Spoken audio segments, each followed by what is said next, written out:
அன்புறவுகளுக்கு வணக்கம். தமிழ்நாட்டினுடைய 18வது முதலமைச்சராக தாவேகாவினுடைய தலைவர் திரு ஜோசப் விஜய் அவர்கள் பதவியேற்று கொண்டார். அவர் கட்சியை 2024 பிப்ரவரி மாதம் 2ஆம் தேதி தொடங்கினார். அன்றிலிருந்து சரியாக ஒரு 2.5 ஆண்டுகளில் அவர் தமிழ்நாட்டினுடைய முதலமைச்சர் அப்படின்ற பதவியை எட்டியிருக்கிறார். இன்று பதவியேற்பு விழாவில் அவர் நடந்து கொண்டது, ரிசல்ட் வந்ததுலேருந்து இன்னைக்கு வரைக்கும் என்னென்ன நிகழ்வுகள் நடந்திருக்கு, கட்சி தொடங்கியதுலேருந்து இன்று வரை என்ன விஜய் செய்திருக்கிறார் அப்படின்றத ஒரு கிளான்ஸ் மாதிரி பார்த்துலாம்.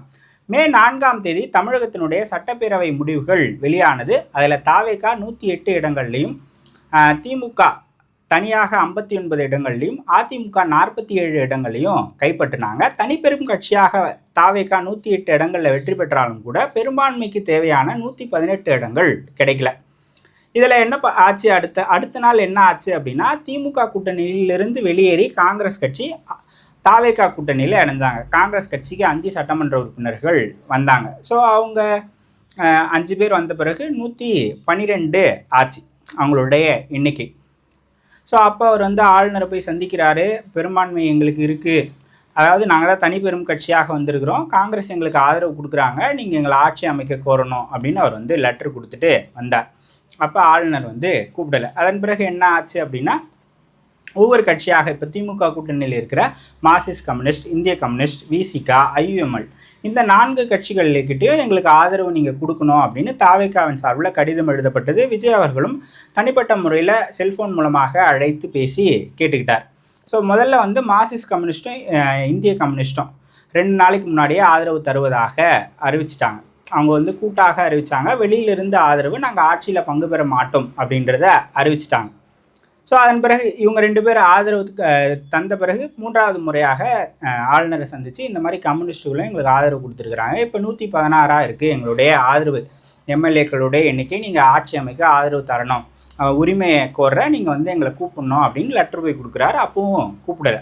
அதன் பிறகு விசிகா என்ன நிலைப்பாடு எடுக்க போகிறாங்க அப்படின்னு பெரும் பேசு பொருளாக ஆக்கப்பட்டது. அதன் பிறகு நேற்று காலையில் 9 மணிக்கு சொல்கிறதா சொன்னாங்க, மதியம் சொன்னாங்க. அதுக்கப்புறமாக ஒரு வழியாக ஒரு 4 மணி அளவில் விசிகா தன்னுடைய ஆதரவை கொடுக்குறாங்க. நிபந்தனையற்ற ஆதரவு அப்படின்ற நிலைப்பாட்டை விசிகா எடுத்தாங்க. விசிகா துணை முதலமைச்சர் கேட்குறாங்க, திருச்சி கிழக்கு தொகுதியை கேட்குறாங்க, அதே போல் சிதம்பரத்தில் திருமாவளவன் அவர்களை துணை முதல்வர் ஆக்கணும் அப்படின்னு கேட்குறாங்கன்னு நிறைய ஸ்பெக்டேஷன்ஸ் ஓடிக்கிட்டே இருந்தது. அதன் பிறகு விசிகா கொடுத்தாங்க. விசிகா கொடுத்த பிறகு ஐயுஎம்எல் கொடுத்தாங்க. ஐயுஎம்எல் கொடுத்துட்டாங்க. அதன் பிறகு 120 சட்டமன்ற உறுப்பினருடைய எண்ணிக்கை வந்துச்சு. அதன் பிறகு அவர் வீட்டிலேருந்து புறப்பட்டு போனார். அப்புறம் அப்பாயின்மெண்ட் கொடுக்கலன்னாங்க. அப்புறம் அடையாறு போயிட்டு அப்படியே ரிட்டன் திரும்ப பட்டினப்பாக்கம் போயிட்டார். அதன் பிறகு மீண்டும் அப்பாயின்மெண்ட் கொடுத்ததா சொன்னாங்க. அதன் பிறகு அவர் கிளம்பி போனார். கூட்டணி கட்சி தலைவர்கள் எல்லோருமே கூப்பிட்டுட்டு போனார். காங்கிரஸ்லேருந்து வந்திருந்தாங்க, கம்யூனிஸ்ட்லேருந்து வந்திருந்தாங்க, இந்திய கம்யூனிஸ்ட்லேருந்து, விசிகாலேருந்து வன்னியரசு போயிருந்தார். ஸோ எல்லாரும் போய் ஒரேடியாக அந்த லெட்டரை கொடுத்தாங்க. அதன் பிறகு ஆளுநர் மாளிகையிலேருந்து அறிக்கை வந்தது. இந்த மாதிரி சீஃப் மினிஸ்டராக இவரை அப்பாயின்மெண்ட் பண்ணியிருக்கிறாங்க, நாளைக்கு 10 மணிக்கு பதவியேற்பு விழா அப்படின்னு சொன்னாங்க. ஏற்கனவே 2 முறை பதவியேற்பு நிகழ்வு ஷெட்யூல் பண்ணப்பட்டு அது அதாவது முன்னேற்பாடுகள் செஞ்சு அதன் பிறகு நடக்காமல் போயிடுச்சு. அது ஏற்கனவே திட்டமிட்டபடி நேரு உள்விளையாட்டரங்கில் அந்த நிகழ்வு நடைபெற்றது. விஜய் அவர்களோடு சேர்த்து 9 பேர் அமைச்சர்களாக பதவியேற்றுக்கிட்டாங்க. இந்த பதவியேற்பு விழாவில் என்ன மாற்றங்கள் நடந்திருக்கு அப்படின்னு பார்த்தீங்க அப்படின்னா, முதல்ல எல்லா முதலமைச்சர்களுமே தமிழர்களுடைய பாரம்பரியமான உடையான வேட்டி சட்டையில் தான் பதவியேற்றுப்பாங்க. நீங்கள் ஸ்டாலினாக இருந்தாலும் சரி, எடப்பாடி பழனிசாமி, அதுக்கு முன்னாடி ஓபிஎஸ், கலைஞர் மு கருணாநிதி, எம்ஜிஆர், அண்ணா, இந்த மாதிரி நீங்கள் யாரை எடுத்துக்கிட்டிங்கனாலும் எல்லாரும் வேஷ்டி சட்டையில் தான் இது வரைக்கும் பதவியேற்று இருக்கிறாங்க. முதல் முறையாக இவர் ஒரு கோட் சூட்டில் பதவியேற்ற ஒரு முதலமைச்சராக இருக்கிறார். 1. 2வது, தமிழ்நாட்டினுடைய மரபு, தமிழ்நாட்டில் ஒரு நிகழ்வினுடைய தொடக்கம் அப்படின்றது தமிழ்தாய் வாழ்த்தில் தொடங்கும், முடிவு அப்படின்றது தேசிய கீதத்தில் முடியும். ஆனால் இந்த நிகழ்வில் வந்தே மாதரம் பாடல் முதலாக பாடப்பட்டது, 2வது தேசிய கீதம் பாடப்பட்டது, 3வது தான் தமிழ்தாய் வாழ்த்து பாடப்பட்டது. இது ஒரு மாற்றம் அப்படின்னு நம்ம சொல்லலாம். அங்கேயே இப்போ முதலமைச்சராக பதவியேற்றுட்டு அங்கே போய் சீஃப் மினிஸ்டர் இருக்கையில் அமர்ந்துட்டு தான் அந்த கையெழுத்துலாம் போடுவாங்க, என்ன திட்டங்களில் கையெழுத்து போடுறாங்க அப்படின்றது. அவர் அந்த மேடையிலேயே போட்டார். அதன் பிறகு அந்த மேடையிலேயே ஸ்பீச்சும் கொடுத்தார். ஸோ அது ஒரு இன்ட்ரெஸ்டிங்கான ஒரு புதுமையான மாற்றம் அப்படின்னு சொல்லலாம். விஜய் அவர்கள் தொடர்ச்சியாக 1967 வரலாறு திரும்பியது, அதே போல் 77 திரும்பியது, 2026 திரும்பும், அண்ணா, எம்ஜிஆர், விஜய் அப்படின்றத முன்னிறுத்தி வந்தார். அவர் சொன்னதை செஞ்சும் காட்டினார். நான் ஏற்கனவே சொன்ன மாதிரி அவர் கட்சி தொடங்கி 2 ஆண்டுகளுக்கு மேலே தான் ஆயிருக்கு. ஒரு 2 மாநாடுகள் நடத்தியிருக்கிறார். விக்கிரவாண்டியில் ஒன்று நடத்தினார், மதுரையில் ஒன்று நடத்தினார். அதன் பிறகு என்ன சொல்கிறது, ஒரு மாவட்ட வாரியாக தேர்தல் பிரச்சார பயணத்தை தொடங்கினார். அது கரூர் சம்பவத்தால் தடைப்பட்டது. இந்த 2026 தேர்தலுக்கும் நிறைய பிரச்சாரத்தெல்லாம் பண்ணல. ஒரு குறிப்பிட்ட இடங்களில் தான் அவர் பிரச்சார பயணங்களை செஞ்சார். ஆனாலும் கூட மக்கள் அவர் மீது அவர் மாற்றத்திற்கானவர், அவரை நம்பி அவருக்காக ஓட்டு போட்டிருக்காங்க அப்படின்னு நம்ம சொல்லலாம். இப்போ விஜய் ஸ்பீச்சை நம்ம டீகோட் பண்ணோம் அப்படின்னா, நான் ஒன்றும் மன்னர் பரம்பரையிலிருந்து வந்தவன் இல்லை அப்படின்றதில் அவருடைய பேச்சை அவர் தொடங்குறாரு. அதன் பிறகு நான் வெளிப்படைத்தன்மையாக இருப்பேன், கல்வி, மருத்துவம், குடிநீர், சாலை வசதி, ரேஷன் பொருள், இந்த மாதிரியான அடிப்படையான விஷயங்களில் தான் நான் கவனம் செலுத்துவேன். இதில் தான் என்னுடைய முழுமையான கவனம் இருக்கும் அப்படின்றத குறிப்பிட்டார். தமிழ்நாட்டில் எவ்வளவு கடன் இருக்குது அப்படின்றதுக்கான வெள்ளை அறிக்கையை நான் வெளியிடுவேன் அப்படின்னு சொல்கிறார். சட்டம் ஒழுங்கு பாதுகாக்கப்படும், பெண்களுக்கான பாதுகாப்பு உறுதி செய்யப்படும் அப்படின்றத சொல்கிறாரு. எனக்கு வாக்களித்தவங்க, வாக்களிக்காதவங்க அப்படின்ட்டு 8 கோடி மக்களுக்கும் சேர்த்து தான் அவங்க எல்லாருமே என்னுடைய மக்கள் அப்படின்னு சொல்கிறாரு. மக்கள் பணத்தில் நான் கை வைக்க மாட்டேன், விஜய் தப்பு பண்ண மாட்டான் அப்படின்றத சொல்கிறாரு. ஸோ நிறைய வாக்குறுதிகள் நான் கொடுத்துருக்குறேன்.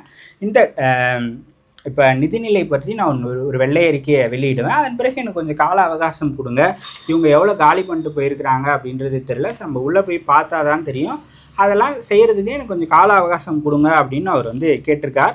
அதே போல் சிறுபான்மை சகோதரர்களான உங்களுக்கு நான் உறுதுணையாக இருப்பேன், எப்பயும் இருப்பேன் அப்படின்றதையும் அவர் சொல்லியிருக்கிறார். அதே போல் ஒரு பவர் சென்டர், இந்த கட்சியில் பவர் சென்டர்ஸ்லாம் கிடையாது, நான் ஒருத்தன் மட்டும்தான் பவர் சென்டர் அப்படின்றதையும் சொல்லியிருக்கிறார். தன்னுடைய கட்சிக்காரங்க நம்ம ஆட்சிக்கு வந்துட்டோம் அப்படின்னு ஆடக்கூடாது அப்படின்றத அறிவுரையாகவும் எச்சரிக்கையாகவும் அவங்களுக்கு சொல்லியிருக்கிறார். அதே போல் முந்தின அரசுகள் மீது விமர்சனத்தையும் வச்சிருக்கிறார். அதே போல் அவங்களுக்கு கூட்டணியில் கூட்டணிக்கு ஆட்சிக்காக உதவியர்களுக்கு நன்றியும் சொல்லியிருக்கிறார். திரு ராகுல் காந்தியை மை பிரதர் அப்படின்னு குறிப்பிட்டார், திருமாவளவன் அவர்களை அண்ணன் நபர்கள் அப்படின்னு குறிப்பிட்டார். இந்த மாதிரி நிறைய நன்றிகளை கடைசியாக ஒரு 2 நிமிஷத்தில் அவர் நன்றிகள் சொன்னார். ஒரு 13 நிமிஷம் தான் அந்த ஸ்பீச்சு. தன்னுடைய அப்பா ஒரு அசிஸ்டன்ட் டைரக்டராக இருந்து வந்தவர், நான் வறுமையை தெரிஞ்சவன் தான், பசினா என்னன்னு எனக்கும் தெரியும், நானும் ஒரு சாதாரண குடும்பத்திலேருந்து வந்தவன் தான், மன்னர் பரம்பரையிலேருந்துலாம் வரல அப்படின்னு அவருடைய பேச்சை தொடங்கி எல்லாருக்கும் நல்லது செய்வேன், கான்ஃபிடெண்ட்டாக இருங்க, நல்லதே நடக்கும், எப்பயும் பேச்சு அவர் புனிப்பார் இல்லையா, அதே மாதிரியே முடிச்சிட்டாரு அப்படின்னு நம்ம சொல்லலாம். ஸோ ஒரு 2 ஆண்டுகள் ஆச்சு அவர் கட்சி தொடங்கி. இதுவரை அவர் செய்தியாளர்களை சந்தித்தது கிடையாது. இந்த மாதிரி மேடைகளில் பேசுவதன் மூலமாகத்தான் அவர் அறியப்பட்டிருக்கிறார். இப்போ முதலமைச்சராக ஆன பிறகு முதலமைச்சராக ஆயிட்டார். ஸோ அதன் பிறகு அவர் எப்படி நடந்துக்க போகிறாரு, என்னென்ன திட்டங்களில் அவர் செய்ய போகிறாரு அப்படின்றத பொறுத்திருந்து பார்ப்போம். ஸோ ஒரு 5 நாள் ஆயிடுச்சு. மே 4ஆம் தேதி ரிசல்ட் வந்தது. அவர் மே 10ஆம் தேதி முதலமைச்சராக பதவியேற்றிருக்கிறார்.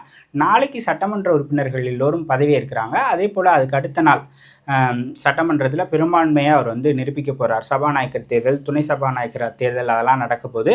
ஸோ இதன் பிறகு அதிகாரிகள் மாற்றம் கண்டிப்பாக இருக்கும். இன்னும் யார் யார் அமைச்சர்களாக பதவியேற்கிறாங்களோ ஃபர்தர் டேஸில் பதவி ஏற்றுப்பாங்க. அவங்களுக்கான போர்ட்போலியோஸ் ஒதுக்கீடு செய்யப்படும். ஸோ ஒரு அடுத்த ஒரு வாரத்துக்கு ஒரு தொடர்ச்சியாக நியூஸ்கள் வந்துக்கிட்டே இருக்கும் அப்படின்னு நான் நினைக்கிறேன். ஸோ நீண்ட போராட்டத்திற்கு பிறகு விஜய் அவர்கள் முதலமைச்சராக பதவியேற்றிருக்கிறார்.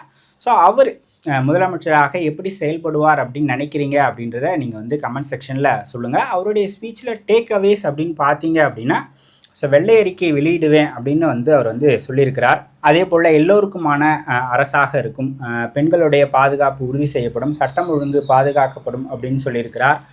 அதே போல் மருத்துவம், கல்வி, குடிநீர், ரேஷன் பொருள், சாலை, இதனுடைய அடிப்படை வசதிகளில் தான் என்னுடைய குறிக்கோள், அதில் தான் நான் அதிகமாக ஃபோக்கஸ் பண்ணுவேன் அப்படின்னு சொல்லியிருக்கிறார். சிறுபான்மை மக்களுக்கு அரணாக இருப்பேன் அப்படின்றத சொல்லியிருக்கிறார்.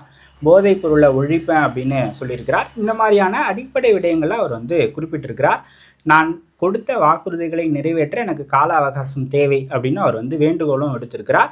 ஸோ இங்கே பவர் சென்டர்லாம் கிடையாது, அவர்கிட்ட போனால் நம்மளுக்கு வேலை நடக்கும், இங்கே போனால் வேலை நடக்கும் அப்படின்னு பவர் சென்டர்லாம் கிடையாது, நான் மட்டும்தான் பவர் சென்டர் அப்படின்றத அவர் சொல்லியிருக்கிறார்.